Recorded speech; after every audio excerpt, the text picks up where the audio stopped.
Yes, we are. Go. Good morning. This is the New York City Board of Standards and Appeals public review session for November 10th, 2020, 10 a.m. session. No public testimony will be accepted during this review session. The first item, appeals calendar, new cases, item number 27, 2020 40A, 139, 141 Orchard Street, Manhattan. Okay, this is a new case. We have proof of service of the initial application and also hearing of notice to officials. The notice of hearing, no notice of hearing is required for this. We haven't heard back from the community board. Our office did reach out to the community board office. It's my understanding that they did not receive the initial notification with enough time to put the item on their agenda for a vote. So they do not have any comments on this item at this time. So we can discuss this further. This is an application that was before us back in 2009 for a statutory vesting. And since then we have, the board has granted 3 extension of time to complete construction. The application is before us to extend the completion of time extension of time to complete construction and secure and obtain a certificate of occupancy. It's for the common law vesting right to reinstate all the permits. As I mentioned, the prior grant expired on January 12, 2020. So the board has exercised jurisdiction over this site since 2009, and in 2011, the board had granted renewal of all permits to complete construction and obtain certificate of occupancy. The board in its past approvals recognized a common law vesting right was established per Putnam Armstrong in case and determined that the DOB permits were lawfully issued prior to the enactment date. We do have an updated letter from DOB confirming that. And again, per the Putnam case, the board had recognized in the past a substantial construction had been done per lawfully issued permits. As of today, the building, as of October 2020, is 85% complete. With regards to the substantial expenditure that was made, the applicant has expended additional $20 million since 2016 and has provided an inventory of all the hard cost invoices since 2018 till I think till 2020 May or something like that. With regards to additional costs, construction cost incur and the loss, that would be great if required to comply with ZR. I think board in the past had concluded in prior grants that complying with the current zoning district regulations would result in a serious loss. And as we know, the applicant has continued to progress in its construction and also has expended significant amount of additional costs since then. Another aspect of the Putnam was the issue of abandonment. Despite this project being delayed due to various approvals that they needed, the project has continued to proceed. There were some delays with regards to securing the New York State license for the liquor, and they had to revise the design. The applicant had revised the design of the ground floor. There was some lawsuit with regards to Zelda, and the applicant has resolved that and is continuing to work. So I do not see any issue of abandonment, and has made substantial investment in continuing to move this project along and complete the construction. So I really have no issues. I would like to hear from the rest of the commission. Madam Chair? Yeah, I don't have any other comments, only in terms of the community board, hoping that they'll be able to send us a recommendation before, if we close this time before the decision. Okay. Okay, thank you. Commissioner Otley Brown? I just want to say that their serious loss, as detailed in January 2016's resolution, is even greater now. And so to me, they've met the findings. Okay, thank you. Commissioner Shetter? Thank you, Vice Chair. Two things. My understanding is the applicant's here for a vesting application, not an extension of time. If they were here for a vesting application before and it was granted, so they were already vested. So Yes. I'm not sure why the extension application. The reason, if I just could jump in, the reason is that we issued an administrative notice because under the board's rules, extensions of time and are related to special permits and variances. And so we felt that it was appropriate to have them refile as a common law vested rights application for a previously recognized common law vested right. And this would serve as an indication that the applicant needs to show that they continue to maintain a vested right and also address the factors in the Putnam case. Understood. Okay, I got it. So nothing else from me except two things. Number one, I want to thank them for the very well organized statement of facts. It was very smooth to go through it. And the second thing is during looking at the documents they submitted, I have seen a structural memo. It's dated November 27, 2017, prepared by Selman, apparently the structural engineer of the project. It was directed to the DOB, I believe, as part of communications to mitigate some delays or to overcome some issues to minimize that construction delay. The memo contained structural analysis for floor slabs, openings proposed there, and their reinforcement. I just want to mention that the review of this memo is outside the scope of the board. I have not looked at it from the structural perspective. Thank you. Thank you. Commissioner Shibata? Thank you, Vice Chair. Let me see. A moment. Can't hear you. Sure, just give me one moment. I just need to Okay. open it back up.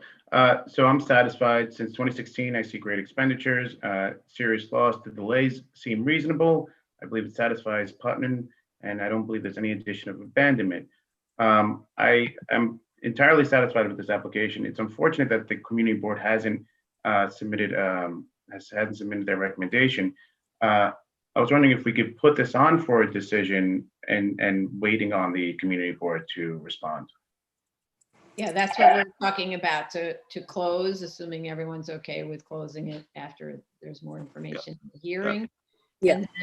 And assuming there's no submissions required, then it gets put on for an earlier decision date than when there are submissions required. So let's see what happens during the hearing. That can be closed and then reopened if the community board gives us information that we didn't have before. Well, that's all for me. Okay, great. Thank you. Next item is item number 28, 2020-60A, 180 Ashland Place, Brooklyn. The GCL. So this is a GCL 35 application. We have proof of service on the initial application and also hearing of notice to officials. Community board has waived though community board had few comments. They would like to see another presentation when the project is more finalized and would like the affordable housing units marketed to the lowest threshold. I don't think this is not before the board, and we definitely cannot weigh in on this. What is before us just GCL 35. And do a have a- 7210G waiver. Yes, to know. thank you. Yes, thank you. And we do have a letter of support from the Downtown Brooklyn Partnership. FDNY has issued a no objection letter, and we also have a no objection letter from DEP. We received a letter from DOT. They have following comments. DOT wants to ensure that a 5-foot setback from the property line that will widen the sidewalk to 12 feet. And that additional 5 foot from the building line will be dedicated as publicly accessible sidewalk. DOT wants a minimum of 10 foot of sidewalk width be maintained in front of the proposed vestibule on Ashland Place. The applicant must submit a builder's pavement plan for DOT review and approval by its SPT, Sidewalk Inspection Management and Pedestrian Ramp Program. The applicant must coordinate with Brooklyn Borough Office, of DOT to determine the loading and unloading zone along Ashland Place.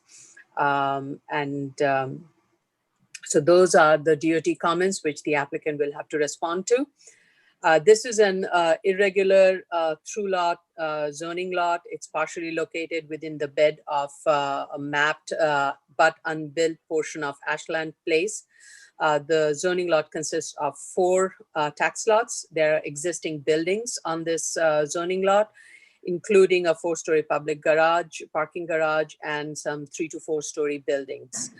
Of the total lot area, about 17% of the lot is within the mapped street bed of Ashland Place. Ashland Place at this stretch of this block front is built to a width of 50 feet. Back in it's a very interesting history. Back in April of 1944, Ashland Place was mapped to a width of 80 feet between Fulton and Myrtle Avenue. A portion of it was widened to 80-foot width in 69, and that was between DeKalb and Willoughby. However, city did not acquire the properties on the subject block or on the for the rest of the stretch of the Ashland Place to widen the street bed. City does have ownership of some of the properties on the subject block, but those are the theaters that are being operated by BAM, the Harvey Theater, and that actually the Harvey Theater falls within the bed of Ashland Place. And I say all of this to kind of indicate that the city has not really taken does not seem to have taken the necessary steps to acquire the property to widen the street. And it has been more than 10 years, well more than 10 years since that mapping has taken place. The applicant is proposing to develop a 50-story mixed-use residential development with retail on the zoning lot with 108 accessory parking spaces. The building, as DOT stated in its letter, will be set back 5 feet from the property line. That means the building will be fronting on Ashland Place, and it would be set back 5 feet from its property line. So so the total width of the sidewalk will increase, which is currently 7 feet to 12 foot. And so the applicant is seeking a GCL 35 and a waiver under 72-01G to the applicable height and setback regulations affected by the map streets. And the applicant has submitted also an as-of-right plan showing that if they had to build it pursuant to the as-of-right, then the building lot width, buildable lot width, actually I would say, because it's a very big zoning lot, but there are existing building, the buildable portion of the lot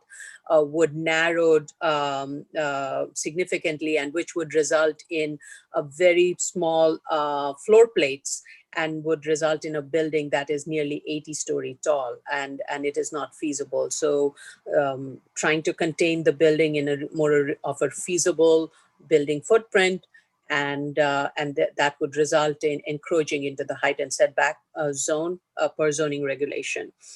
So I think it is pretty reasonable. I do have a question for the applicant, and that is, as I mentioned, the portion of the zoning lot, it stretches from Ashland, goes along DeKalb, and then goes to, I think, the next block, Rosewall Street.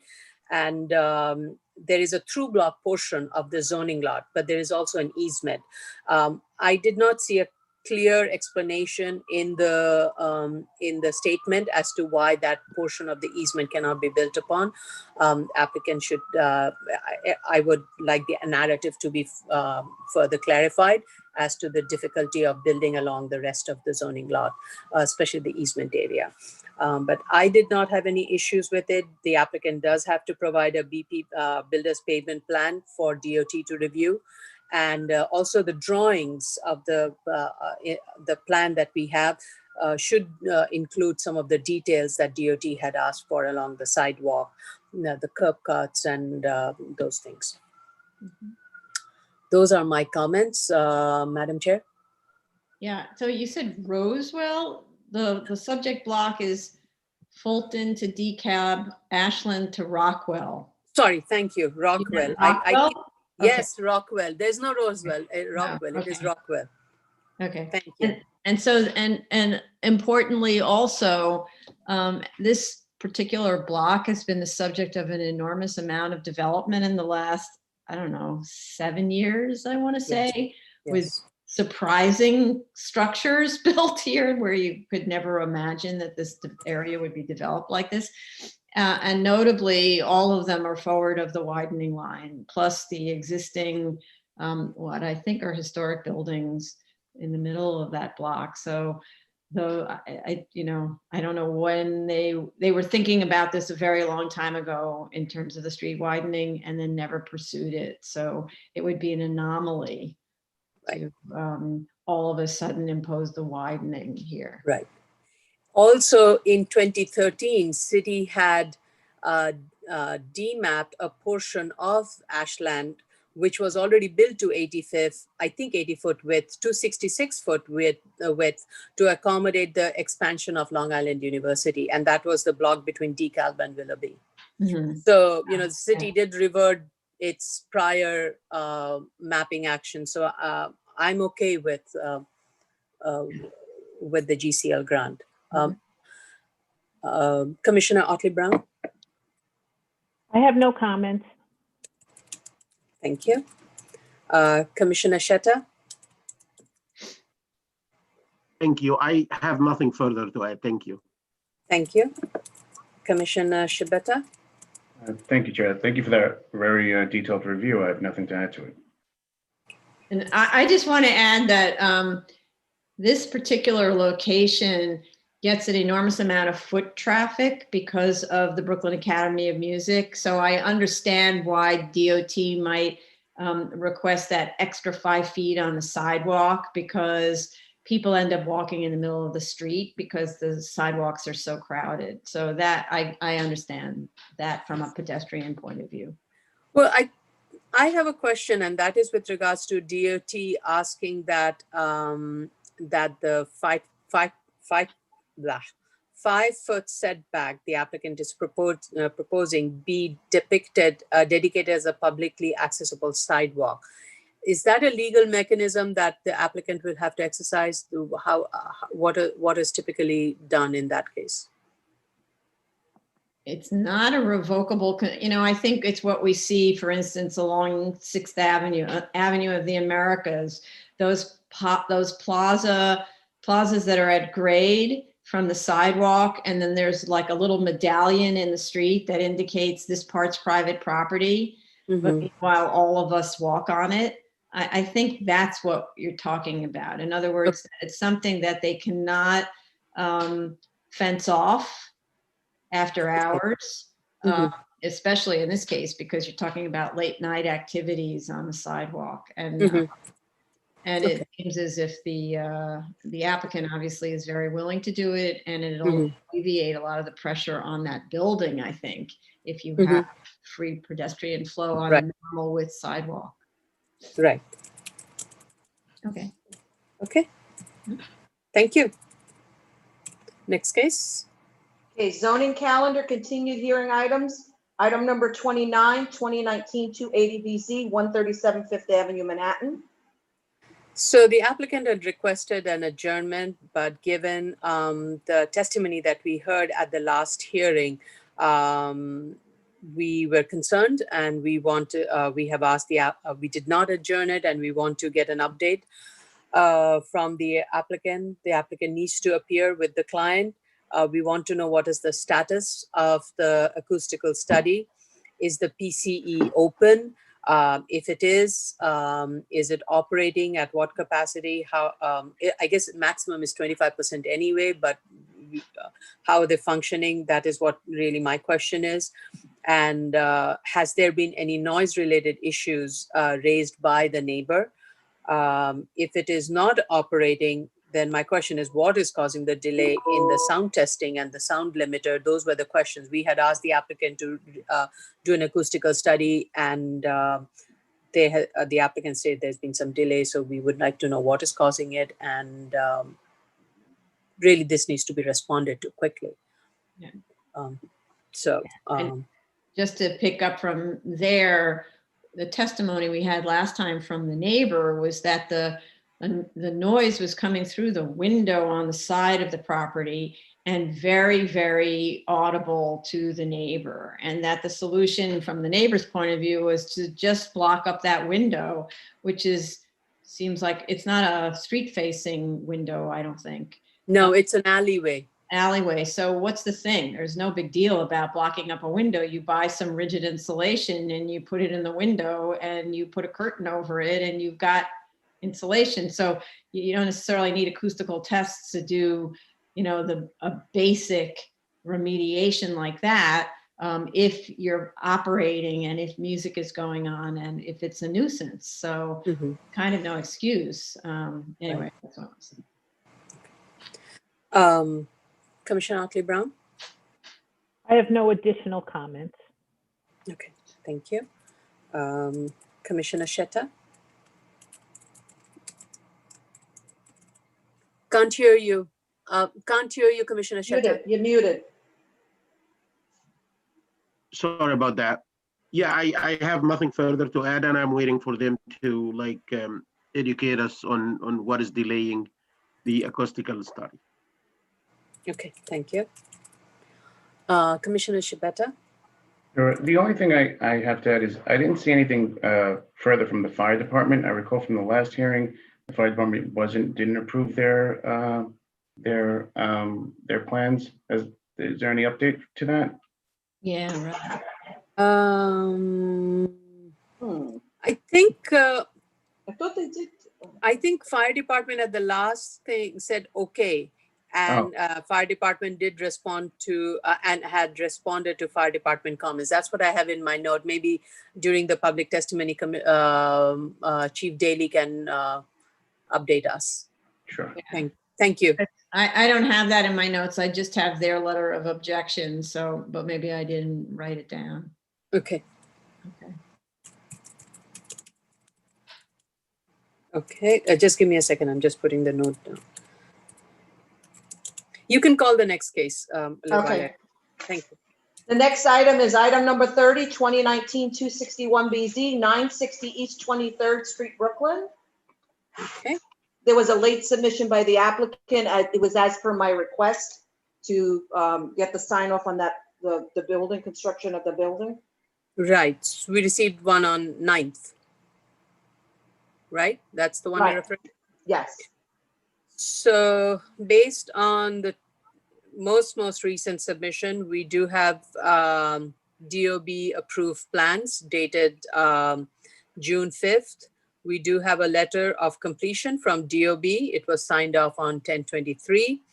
I just want to note that the work was inspected and approved by a registered architect retained by the owner. And I went through the as of right plan that has been submitted and compared it to the DOB approved plan. It does match. Based on so at the board's direction, the applicant has revised the rear yard distance on the second and the attic floor. The rear yard on the second floor has been increased to 25 feet from 20 feet, and on the attic level to 32 feet. Based on the earlier rear yard study, the abutting rear yard depths are 21 feet, 19, 24, 20, and 32 feet on the second floor. So I think by increasing the rear yard widths on the subject side, both on the second and the attic floor, the imposition of the proposed enlargement on the rear yard is reduced. I'm okay with that. And I appreciate the applicant doing that, taking care of that. The applicant has also increased the side yard on the south side, which was a complying rear yard of 80 feet, to increased it to 10 feet. This also reduces the total width of the building from 66 feet to 64 feet. The attic plan has also been modified. We had a lot of concerns about the attic space and how it was going to be used. The central staircase and the elevator has been eliminated. The height of the attic has been reduced to 7 feet. So the overall height of the building has reduced from 39 feet to 37 feet. So of the 13 homes fronting on the street front, 9 houses are above 36 foot height. And the existing building is 39 foot 11 inches, which will be reduced to 37 feet. So I'm okay with this revision also. The applicant states that there are 8 homes on the social block and total of 20 homes within the 400-foot radius with an FAR of 0.91 and above. And the applicant states that there are smaller sized lots with similar sized homes. There are 3 homes with over 7,000 square feet of floor area built on smaller lots than the subject lot. Most of the homes are on small lots and do not exceed 6,000 square feet. The applicant is proposing a floor area that is well over 7,000 square feet.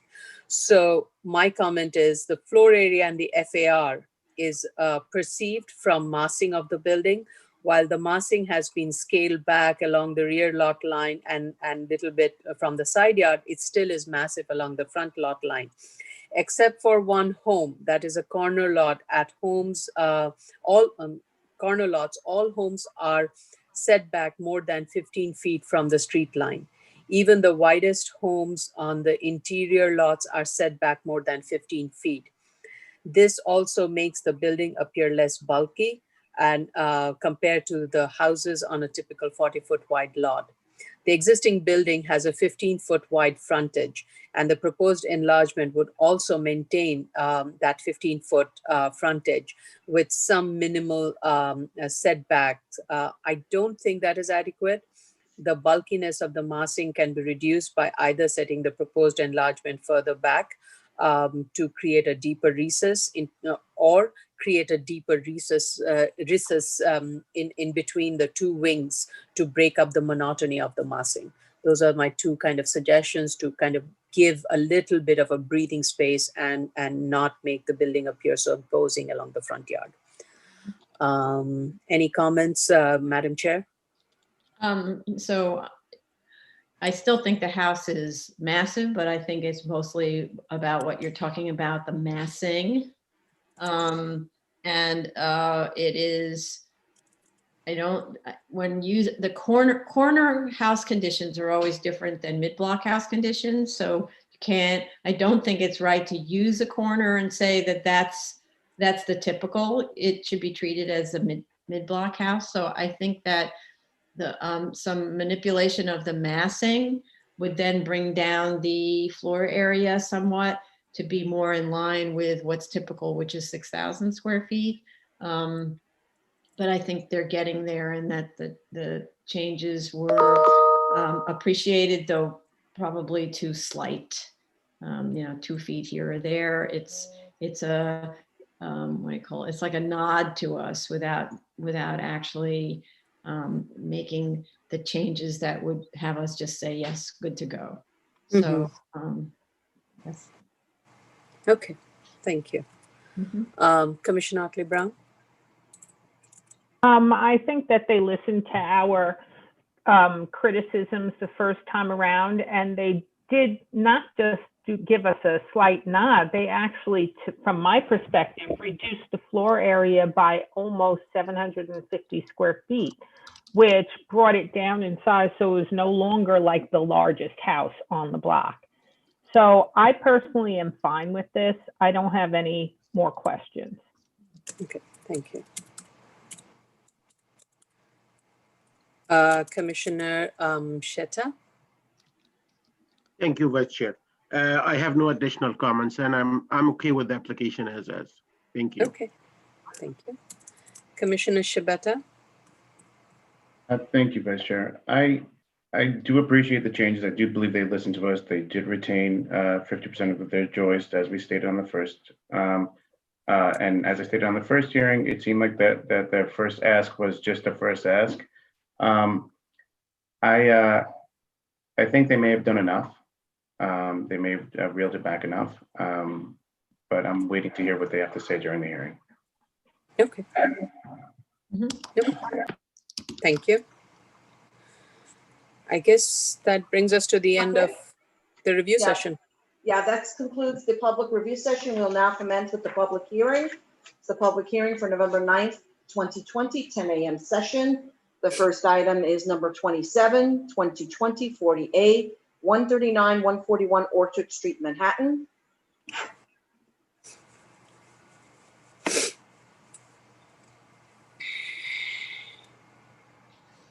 Okay.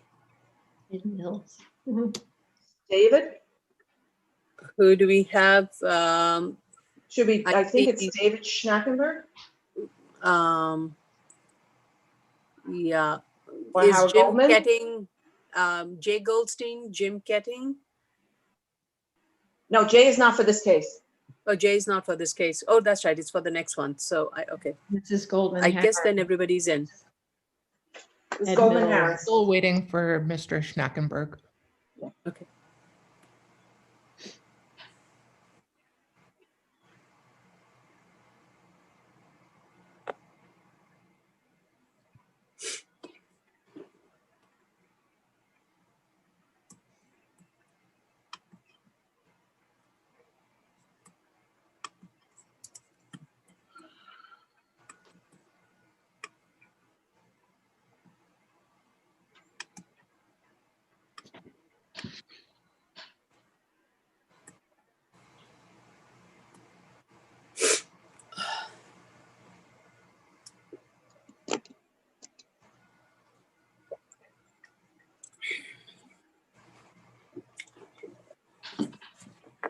Can somebody text David? He's trying to get on. Oh, Yeah. Okay.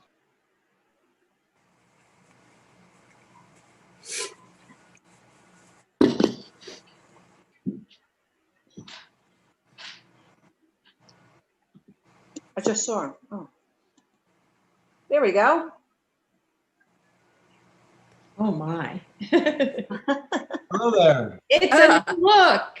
It's a new look there. Hi, everybody. It's a new day. It's a new look. Okay, you Good to don't see have you to all. be, good to see you. You don't have to be sworn in. So the other parties, is Mr. Mills and Mr. Stevens part of your team? Yes, they are. Okay. So you want to proceed, David? Yes, well, first of all, thank you. We heard the board's comments, and we don't want to sort of belabor everything. It does sound like the board is comfortable with the findings. Just to go over quickly a little bit about the history of this application. This application was actually initially filed as an extension of time to continue construction in 2019. At the board's request, we filed this again as a vested rights application. I believe council explained that that's to address the board's concerns about abandonment under Putnam, which certainly makes sense. But this application was sort of initially filed in the summer of 2019. Let's see, I think we've gone through everything. The board's comments address everything. If there are no sort of specific questions from the commissioners, I just wanted to address the community board. So the community board was given a courtesy copy. This application, because it is a vested rights application, there was no actual service required on the referral parties. I believe that means that there was no vote required of the community board. And so we sent them a courtesy copy of the filing when we filed in May. The community board also received our hearing notice. And also I'd note they received our initial application when we filed it as an extension of time, because of course they were a required referral party on the extension of time application. And so we would respectfully ask that unless there are questions for us, that the board close the hearing and possibly vote on the application today.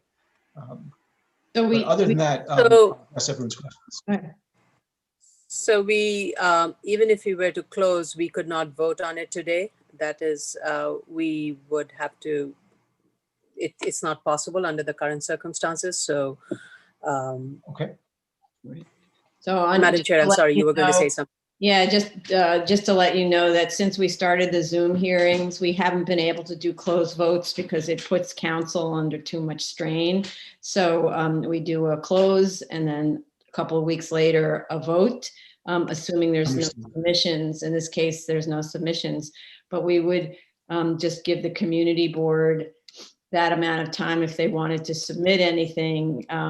We've been also kind of giving community boards a little bit of a break because of this whole COVID situation. We've learned things like emails go out to them and there's no one sitting in the office to receive the emails. They don't have a remote system, et cetera. Things seem to have improved a lot in the last 2 months with the community course. board, but not 100%. So it just depends on which board this is. So this is a sophisticated board. I would think they probably did receive it. Anyway, Okay. that's the way we would do it. Well, Yeah. Well, we appreciate that. And of course, you know, this board, the BSA and the community boards have been doing a tremendous job during COVID, and we have, you know, no issue with any of that. We appreciate everyone doing their best. We would then ask that we be scheduled as early as possible. I know the applicant's really ready to get to work. They were stalled by COVID and now they need to get some permits, but they're raring to go. So if a close and then a short adjournment for the community board, we'd really appreciate that. Right. Okay. Okay. Go ahead. Thank you. Should we go to the public testimony? Yeah. So this case is 2020-40A, 139-141 Orchard Street, Manhattan. If you're calling in, the phone number is 646-558-8656, and the Zoom webinar ID is 985-9064-6945.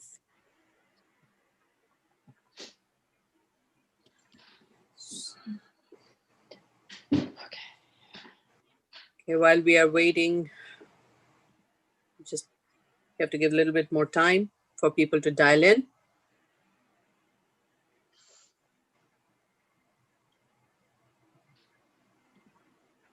Okay. Okay, all right. I think since we haven't heard anything from the community board, and as we said, I don't think we require any additional submission, so we can close this, and we will schedule a hearing for a decision date.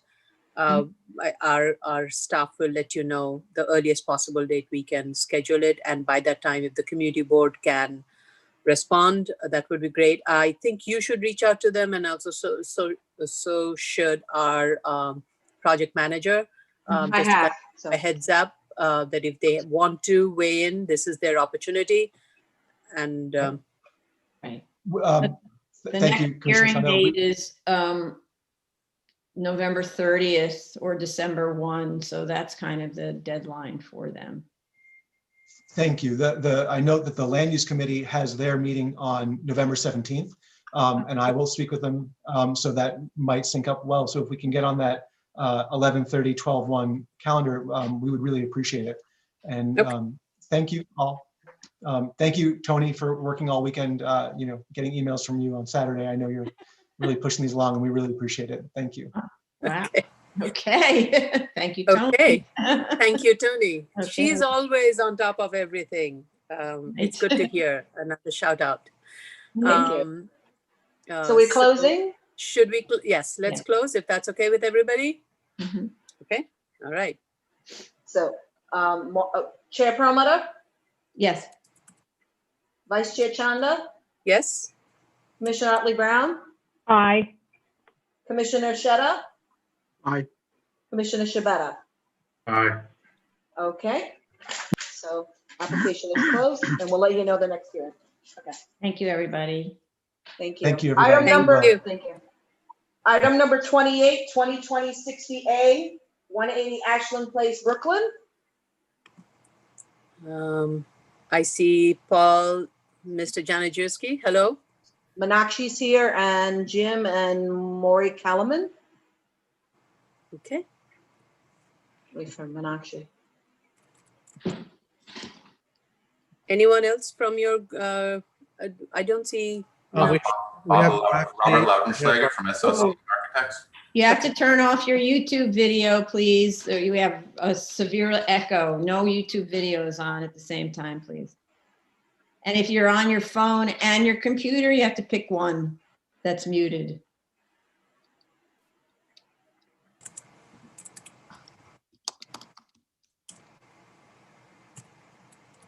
Okay.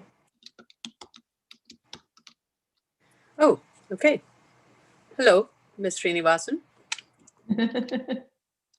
You're muted. You're You're muted. muted. We can't hear you, Meenakshi. There you go. There you go. All right. Good morning, Chair Perlmutter, Vice Chair Chanda, and members of the board. I'm Meenakshi Srinivasan, Senior Land Use and Zoning Advisor at Kramer, Levin, Natalis, and Franco, representing Rockrose Development. I'm here with Paul Januszewski, Vice President Rockrose, Robert Laudenschlager, Partner at Slice Architects, and Gary Tarnoff, Land Use Partner at Kramer, Levin, and we're here to answer your questions. First of all, I must thank Vice Chair Chanda for making such an excellent presentation. So if it's all right with the board, I can just sort of move to answer your questions. I just want to make a few clarifications. Vice Chair Chanda said that the sidewalk would extend as a part of us providing a 5-foot setback, would extend from 7 feet to 12 feet. I just want to clarify that the existing sidewalk is 6.94 feet and will extend to 11.94 feet. The second thing I just wanted to clarify was that that Ashton Place was widened from 50 to 80 feet north of DeKalb. We know, however, that it's somewhere between 1950 and 1967 that it was widened somewhere between, between DeKalb and Willoughby. And further north from Willoughby to Myrtle is something that we're not clear about. So I just want to clarify that.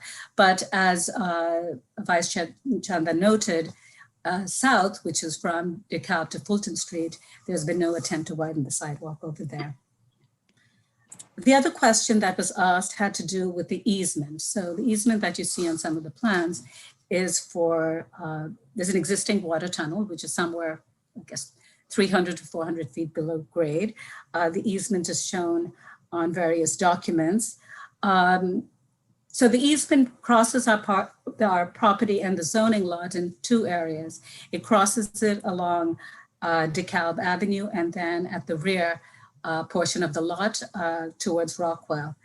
So we are actually planning to build over the portion on DeKalb Avenue, but it would only be a 2-story building with essentially mat foundations. And we provided that information to DEP and they don't have any issues with that.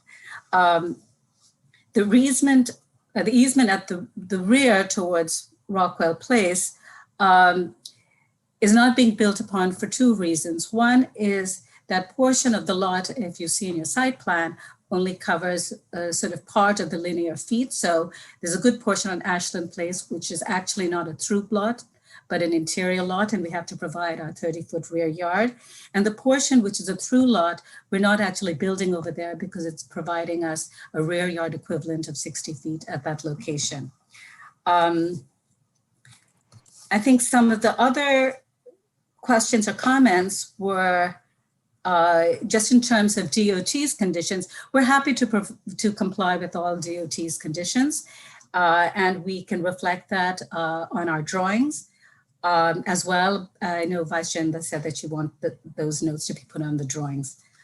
I believe those were the issues that the board raised. Were there any other questions? No. I think that, thank you for that clarification with regards to the easement. Okay. Can that be just added? Is that in the, I didn't see it in the statement of facts. Can that be included in the statements? We can definitely elaborate on that just to clarify your that would be helpful. question that you had.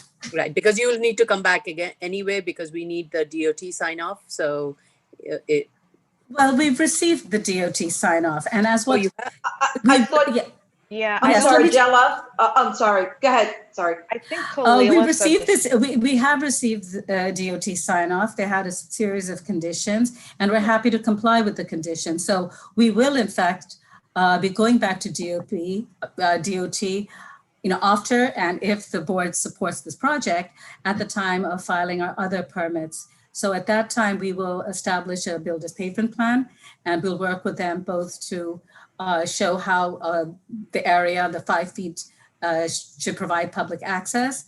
And at the same time, we will also work with DOT to create a loading zone in front of our property. So wait, so you said you have the DOT sign off? Let me put it this way. The board received a letter from DOT with a series of recommendations, and we are happy to comply with those recommendations. But we intend to do that at the time when we're filing our building permits. So it would not happen during the course of the hearings that we have right now, but subsequent to an approval if the board deems that the project should be approved. Hi, if I can interject, Yes. I did ask Kalila Stewart, the director at DOT, about this. And maybe I didn't put this in the record, but maybe I should. She basically said the letter stipulates that the applicant has to work with DOT through DOB's builder's pavement plan review. Once the BSA has been concluded, land use review will not need to see additional plans from the applicant unless there are substantial changes while it is still under review of your office. So I can add that if that Okay, helps. so what I'd like to make thanks, Jella. I'd like to make a recommendation that, like, I see the 12-foot sidewalk that's in front of the building, which was one of the comments from DOT. Is it clear that we have the 10 feet of sidewalk in front of the vestibule on Ashland Place? Is that clearly shown on the drawings? We will show that on the drawings. Okay. And So, then, yes, sorry, go ahead. sorry. And then the other question was the applicant is required, sorry, where was the other one? About the dedication. Oh, and from the building line will be dedicated as a publicly accessible sidewalk. Can you put on the drawings that that's to be dedicated as a publicly accessible sidewalk, whatever that You can is. do that. And maybe also give us, because you heard the discussion about what is a dedicated publicly accessible sidewalk, in the cover letter with the drawings, explain what the process is for doing that, and then we'll include that as a condition in the resolution. Right. I just want to clarify that because I know, Chair Perlmutter, you talked about what happens on 6th Avenue. And on 6th Avenue, there are all kinds of different situations. A lot of that is a part of public plazas and a part of the POP scheme. We don't see this portion of our sidewalk being a POP space. Right. But I think however DOT wants us to ensure that this area remains publicly accessible, whether it's an easement, we're happy to do that. Okay. So, yeah. So maybe you could give us a little more substance on that subject before the decision on how that might go about, like either as an easement or as whatever. With the POPs, it's a different kind of a regulatory process. Right. But I'm assuming you also put those little medallions in the sidewalk because past that point, we're on private property. Right? Arguably. Maybe. I don't know. Okay. I mean, we can put something together, but we hope you'll accept that as a part of just a subsequent submission. And yes. Depending what's happening at the hearing, that this is something we can continue to advance. Right. And right. also, I guess this would be also part of the conditions. So Yes. all the DOT elements will be part of the conditions. And Right. And so to the extent that there's something concrete that the owner can offer to the board and to DOT, that would clarify what the scope of the condition is, because right now we're not really sure on what the form of a publicly accessible dedicated sidewalk is. Okay. I'm sure that council, for instance, Yes. Arnoff has some experience with that subject. Yes, we'll confer. Okay. Okay. Any other comments from the applicant side? Then we'll go to the public. Oh, the I commissioners, see, the commissioners. I think Ms. Prenga wants to say something. I see her hands raised. Was her hand still up from last time? Sorry, it was Oh. up from last time, sorry. Okay, Okay. all right. Okay, this application is 2020-60A, 180 Ashland Place, Queens. So if you have any comments, the call-in number is 646-558-8656. Zoom webinar ID is 985-9064-6945.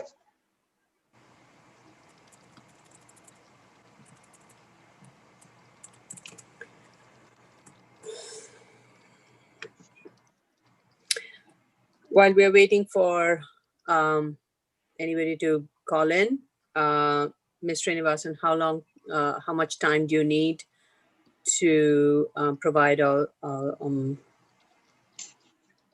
update the statement and also provide a clarification with regards to some of the questions we raised here? And the revised plans. Can I get, let me see if I can get back to you on that, but I'm presuming we can do it in a week. Yeah, we can get that to you in a week. 1 week, okay. Okay. A member of the Brooklyn Downtown Alliance had registered to speak on this application and was formerly dialed into Zoom, but appears to have hung up. Do you know whether they intended to speak in support or against? Well, they definitely, sorry. Go ahead. They were definitely speaking in support. I think they wanted to read the letter into the record, but I know the commissioners have all received the letter and we're very happy that they support the project. Thank you. Okay. Okay. Okay. All right. So then let's close and we will let you know when the earliest possible hearing date for a decision. We'll let you know. Okay. All right. Okay, so Thank you. the motion to close. Thank you. Chair Paramata, Aye. Vice Chair Chanda, Aye. Commissioner Otley Brown, Aye. Commissioner Shetta, Aye. Commissioner Shabeta. Commissioner Shabeta, you're muted. Couldn't didn't hear hear you, him. Commissioner Aye. Shabeta. Thank Aye. you. Thank you. Okay. Thank you, everyone. Thank you very much. Thank Good you to so see much. you all. Good to see you. too. This is my See you old too. city planning team here. Thank you. Okay. The next item is zoning calendar, continued hearing items. Item number 29, 2019-280BZ, 137 Fifth Avenue, Manhattan.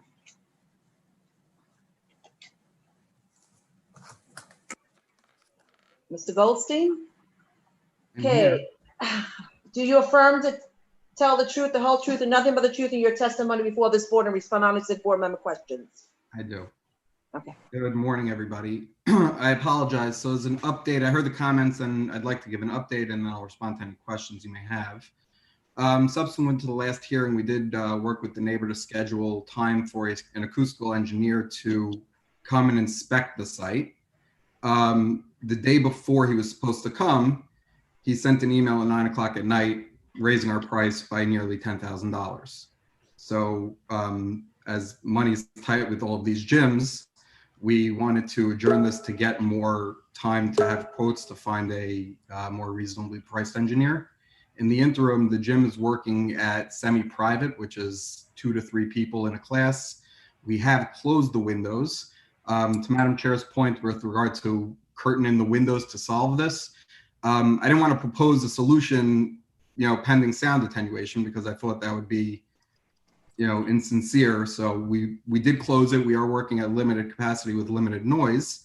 We've been talking to the neighbor. We haven't had new complaints to my knowledge, but we are working with the neighbor to do the testing to make sure that when we're allowed to open at full capacity, we have a solution in place that will make sure to address the issues.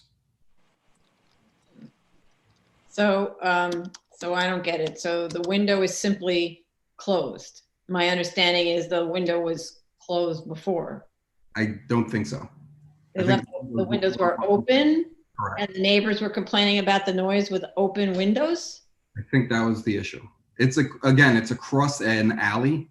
So No, I understand that, but if the neighbors complain that there's noise coming from the windows and the owners didn't even close the windows? no, I don't know if there was complaints made to the ownership. I don't know the answer to that question, if it was made directly or if we were made aware of it at the last hearing. But in any event, we have a working relationship with that neighbor now. So the windows are closed and we'll work to make sure that that neighbor and the concerns raised by that neighbor are properly addressed. What about the sound? The source of the sound was music. Correct. So now we're not at a full capacity. We're not running the music the way we do during a regular gym, regular operations. The whole space has 14 people. So currently we're running, 2 people in a private session. So you're not having the music running the way it was. And in addition, we're keeping the window closed. But how do we know how we're running the music now? Why don't we need the music the same way as a semi-private needs music too? Like why? Sorry, when you have private sessions with all of our gyms, they never have the music playing the way you do in a regular class because you're having a one-on-one session. So they don't have the music on the volume that it will be during a regular class when there are 14 people in there with an instructor who's trying to motivate 14 people as opposed to 2. So it's not likely to happen, but let's just say for argument's sake, all of a sudden gyms are allowed to operate in full capacity. And so far there hasn't been any effort at all to mitigate the noise source. So, shutting the window isn't a mitigation measure. So I can put curtains or soundproofing in the window like you mentioned this morning. I don't think it was mentioned at the last hearing. I didn't want to propose that because I thought it would be viewed as, taking measures without scientific acknowledgement. That's what we. No, that's true. But we allowed 6 weeks for the testing, which really was way more than 6 weeks because we heard this in August, right? So the concept was give them 6 weeks to test, and then we're told all of these months later that no testing has taken place. And I don't really get the idea that somebody writes to you the night before and says, I want 10 grand more. I don't actually understand that at all. But instead, no work was done, right? So I agree. If you were supposed to get testing and you had one of the acoustical engineers coming and they were going to give you really concrete solutions, that'd be different. But basically, nothing's happened, and we can't just sit back and watch nothing happen. So I'm kind of like, have to at least make an effort. Shutting the window is not an effort. No, that's fine, and I can take the chair's comments with regard to curtains and soundproofing on the window, have it implemented this week, and send pictures to the board showing that. Okay, and then? Well, we're working with the neighbor. No, we're going to do the sound testing. That's not the final solution, but in response to your comments today, that'll be the temporary solution while we get the quotes and schedule the sound testing from the neighbors. Well, so here's another thing. I don't know if I don't see the neighbors in the waiting room now, and I don't know that we've received anything from the neighbors. We did not. I know project manager has reached out to the neighbor several times and has not heard anything back. Right. And during this odd time, we don't even know if the neighbors are occupying that space, right? But testing should be easy enough because all we're talking about is music. We're not apparently talking about weight drops, is my understanding. I agree with you, and you are correct. I was on the conversations with this acoustical engineer who we've worked with many times in the past, and the price jumped almost $10,000 the night before the testing. So it was a very large sum of money to give us what we needed for what should be a very simple matter, much simpler than other testing that we've seen.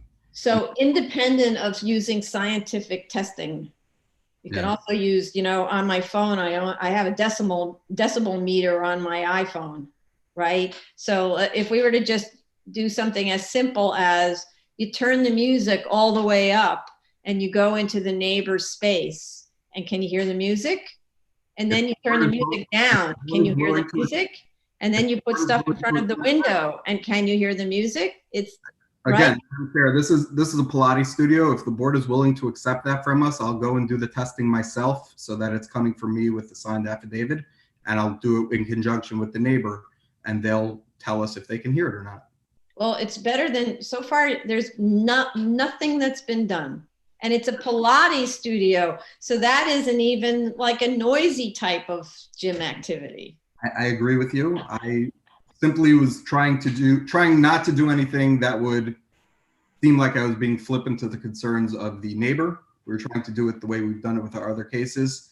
If that is something that the board is happy with, I can go and do it. If the neighbor confirms that they're happy with it, we can present it to the board and gladly save my client the money on a scientific testing with a report that'll cost thousands and thousands of dollars. And Right. it can be done relatively quickly. The goal is always the neighbors, right? Because even scientific testing is of questionable use if the neighbor is still like in bed at 4 a.m. and can hear the thumping of the drums, right? So we're even skeptical of scientific testing when it's using, noise code standards when it's somebody sleeping at 4 a.m., right? So the idea is to assuage the anxiety and pain of the neighbor. So I don't know if the neighbor is home or if they live there, or if this is their Commercial, it's an office, it's a commercial space. So Okay. let me take that back. I think it's a commercial space. I don't know if they live there, but we're in contact with the neighbor. And I can implement these solutions that you're discussing today are different than I've done in the past. So I'm happy to implement these. These can be done rather quickly because they're not expensive. Yeah, okay.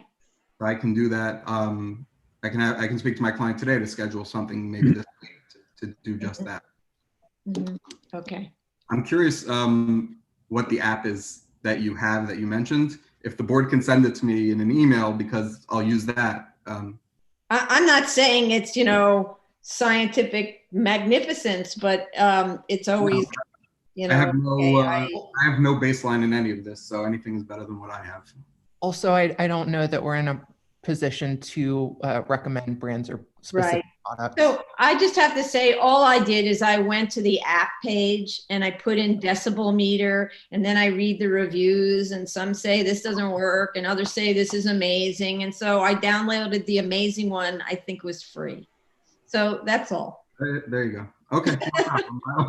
Free is great. I will implement that hopefully this week. Okay. Okay. That will help. And if the neighbor who we haven't heard from would be willing to sign something that says they're happy with the solution, that's the only way this is known that they tested it using music blasted at whatever acceptable blasting amount of levels are, for them not to be 1-on-1, but 14-on-1. Then, well, we're going to test it at full capacity. I would even say maybe open the windows, start it at highest volume, close the windows, and tweak it until we reach the balance. Which is what those fancy acoustical engineers do anyway. They model it and then they come to the same conclusion, right? I agree. It's just following protocol. Okay. All right. Anybody else want to speak on that? Commissioner Shetta, comments on that one? No, I wouldn't call closing the window and putting some insulation boards as a solution. It's a mitigation, and you know what, you like you said, you're not able at that current time to go in and do the testing. If this is the case and it's going to be some delays, try to do the best to make your neighbor happy so they can cooperate. No problem. That's what we're doing, and I think we've opened the lines of communication with the neighbor. And I think it's a very cordial relationship at this point. Okay. And I would say at the time when you're doing the full blast testing, do notify the neighbors so that. No, they have to, because they're going to go more than notify the neighbors. They don't have metering equipment like the engineers have. They're going to have to go into the neighbor's space Yeah, that's what we and intended. listen. And if those little decibel readers are helpful, they're helpful. But if not, you're just going to have to listen. Is it annoying? Annoying, annoying, not annoying, like that. Yeah, that was. And I'm sorry. Go ahead. No, that was it. That was the intent, is to do just that. If you're gonna do that, I would suggest that you you have a companion with you. Have somebody measure the noise at the source with if you're gonna use a phone app, and then somebody else go to the where Right. you can like the reach of that noise and take readings there, so you get some sort of idea about and yeah. Yeah, I've done, as Madam Chair mentioned, this is basically what they do when they do the sound testing, and I've been present for a bunch of them. So we'll do that. I appreciate it. Good luck. Don't switch to a sound consultant, please. Yeah. Commissioner Shabeta has his hand. Easier. I had a bit of technical difficulties. I'm not sure if this was addressed already, but did we discuss the fire department letter comment? So I We didn't do have a sign off from them. Oh, we have sign off? Okay, forward the email to the board, and I think Chief Daly did as well. thank you. Okay. Okay. Okay, this application is 2019-280BZ, 137 Fifth Avenue, Manhattan. If you wish to call in, it's 646-558-8656. The Zoom webinar ID number is 985-9064-6945.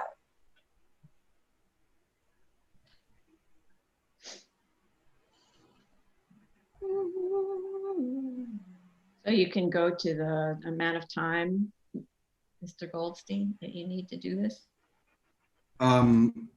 So the question really is, what's the board waiting for at this point? If we're going to do it based on me doing the sound testing, I can do that within, depending on the neighbor, within the next 2 weeks. Well, you don't know about the neighbor, so it should be more than 2 weeks because they may be. No, that's what I said.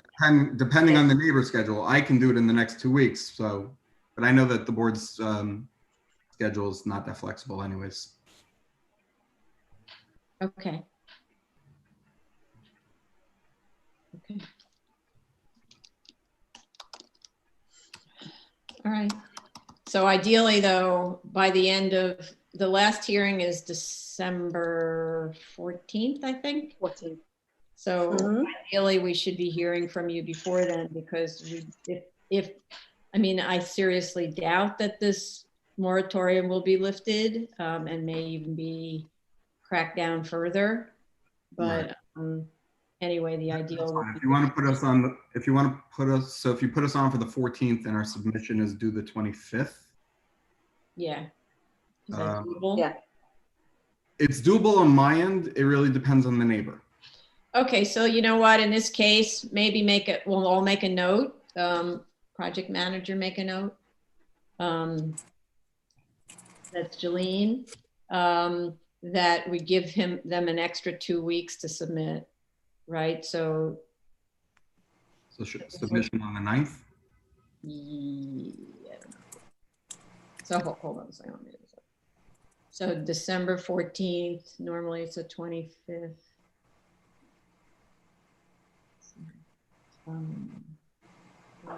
Yeah, submission on the 9th for the 14th. Let's say submission on the 7th. It's a little tight otherwise. Okay. Submission by the 7th, okay? Okay. Good. All right. Okay. Thank you. Done. Thank you very much, everybody. Have a good day. Bye. Okay. Item Thank you. number, I'm sorry. Memo? Item number 30, 2019-261BZ, 960 East 23rd Street, Brooklyn.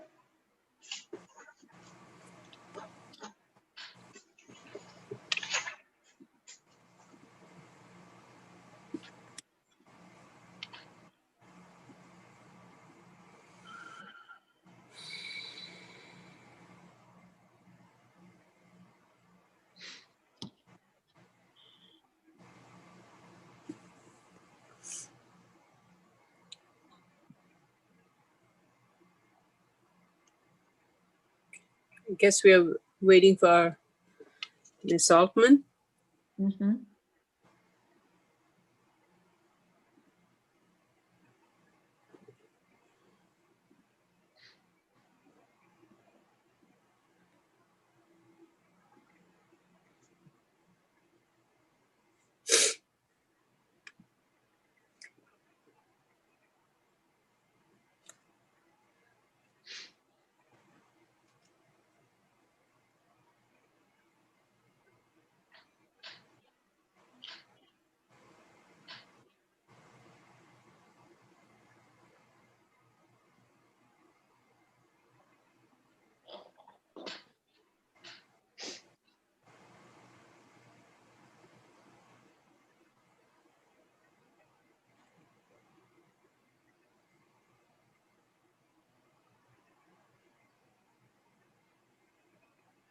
Can anybody call Miss Altman to see if she's having any difficulty?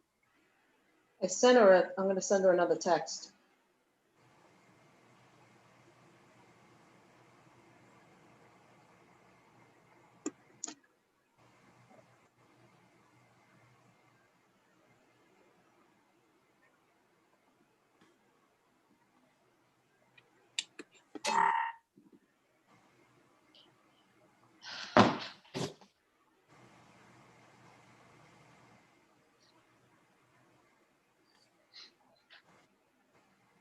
She said she's trying to get in.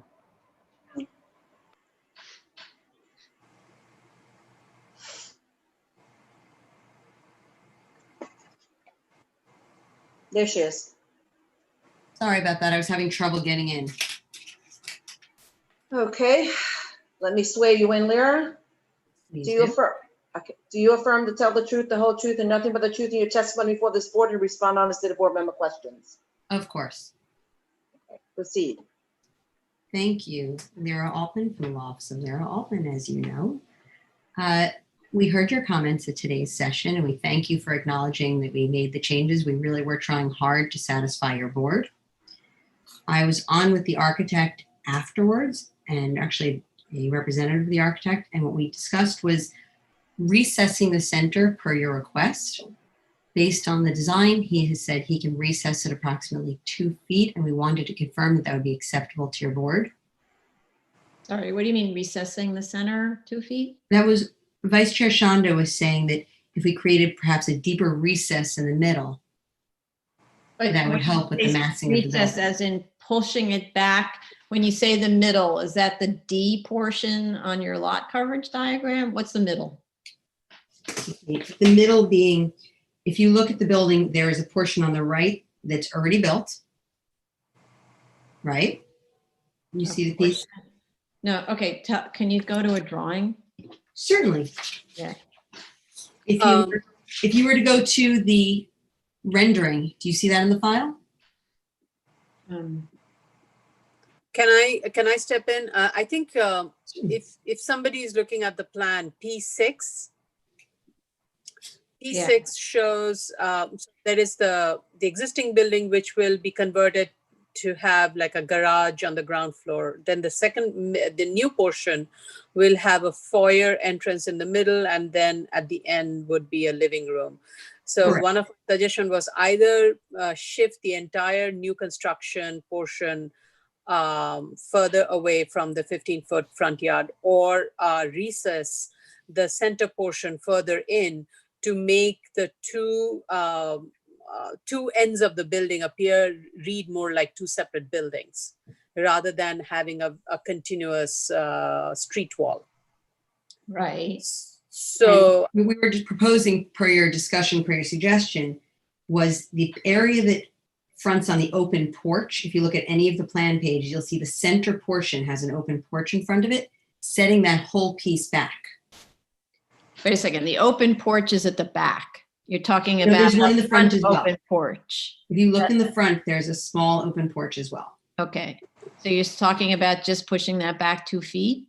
2 additional feet, correct. It's already set back somewhat. What we're trying to do is to maintain the balanced classic design that the architect has already made. And actually, he was going to be logging on. I'm not sure if he's made it into the Zoom room or not. Let's see. Is that Leo? Leo? That is. All right. Yeah. Mr. Spire. Leo, can you unmute yourself? Okay, sorry about that. Okay. Oh, wait, I have to swear you in. Do you affirm to tell the truth, the whole truth, and nothing but the truth in your testimony before this board to respond honestly to board member questions? Yes, I do. Okay. So maybe you want to explain what it is you're proposing to do, referring to drawings. Yeah, based on the comments that you made, I think you have a little bit of an issue with the fact that it's kind of a flat front and the center is recessed a small amount. And I think one of the commissioners mentioned that you would like to break the building up. So I think that the center section maybe should be moved back a couple of feet. So this way it'll look like 2 separate areas. I think that was her recommendation, and I do understand that, and I'm willing to accommodate her and you. So right now it looks like it's set back a foot, right? It's not dimensioned. Right now it's setback, let me just look at the dimensions. It's about 4.5. You There look- there is a dimension. There is a dimension where it says outer room, it's 3 feet. No, Right, no, there's no, a that's dimension on not, P3. the 3 feet is about existing material. That's not the setback. If you look at P3, it's partially dimensioned on that page. P3. You will see that the first portion of the setback is setback 1 foot, it's 1 foot 3 inches. Oh, I see. Yeah, 1 And then foot the 4 next- Then it's inches. set back an additional 1 foot 4 inches in the very Right. center. I don't see 1'3". All right. So it's can you set it back more than, so what you're talking about is a total of 3 foot setback? If that's okay with you, I'm gonna try to accommodate whatever you feel is comfortable. Can you do it, can you do it some more so it's more readable? 3 Would feet? would 4 feet be acceptable to you? I'll be okay. Yeah, I think that's. Okay, so 4 feet is acceptable. I'm be happy. Let's- I'll be Can happy. we just clarify 4 feet? Are we talking 4 feet from where a total of 4 foot setback from the front 15-foot mark so that it's set back to 19 feet? I want to make sure we're all clear. Yeah, Correct, that's correct. Right, correct. Yeah. Yes. But you're not shifting, obviously, the block backwards, right? It's reducing the amount of area by those additional 3 feet, right? Yeah, so now the building will look like two separate buildings with a center recess. So it won't look like one big block. It'll look more like two separated buildings. But to be clear, that the rear is still a 25-foot rear all the way at the rear. At the line. second, correct. We're not going to Second affect the floor. rear yard line. This is going to be taken from the interior of the building. Correct. Right. Okay. Right, And we understand. what I like about that solution is also it reduces the floor area somewhat, Correct. Yeah. bring it down to closer to what we have Correct. at the largest buildings in the neighborhood. Okay, Yeah, because we'll be reducing square footage from the first and the second floor. correct. Yeah, I think that's good. Okay, I would be okay with that. yeah. Okay. Any other comments on this? And I thank you, for bringing your architect and working with us on this. I really appreciate it. Thank you. Thank you.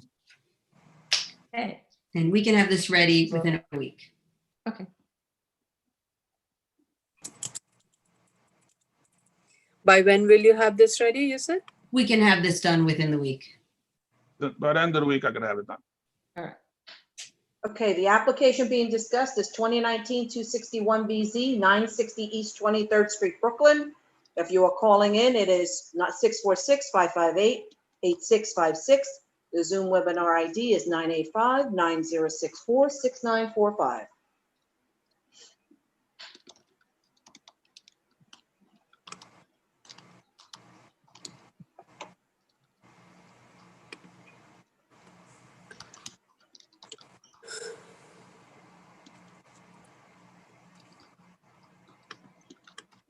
So just to clarify with this, this might affect the lot coverage?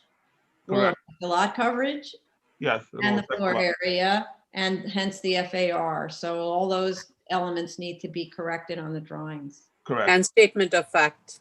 And zoning In fact, analysis. and the zoning Analysis. sheet, right? Correct. Of Yeah. course. Mhm. So be careful, please, to coordinate all of those elements so that we're not surprised with uncoordinated materials in the set. We 100%. were very careful about that in this submission, as you can see, and we will continue to do so. Okay, thank you. Yes, Okay, I would agree with you that. Thank you. Thank you. Thank you all. I have a request. Would it be possible, as the change is quite minimal on this, and we all have an agreement on exactly what this change will entail, for Mhm. this to be closed, leave the record open, and set a decision date? I'm okay with I that. would be okay with it. Thank you. The other commissioners? Okay, they're shaking their heads, yes. Okay, so then motion to close. Mhm. Madam Chair. Chair, you, Chair Perlmutter, Aye. Vice Chair Chanda, aye. Commissioner Otley Brown, Aye. Commissioner Sheta, Aye. Commissioner Shabeta. Aye. Okay. So this application is, the hearing is closed Thank you. and submission is due. So this concludes the public hearing for November 10th, 2020, 10 a.m. session. We will resume at 2 p.m. Okay, Right, Thank you. Everybody. Okay. See you 2 Thank p.m. you.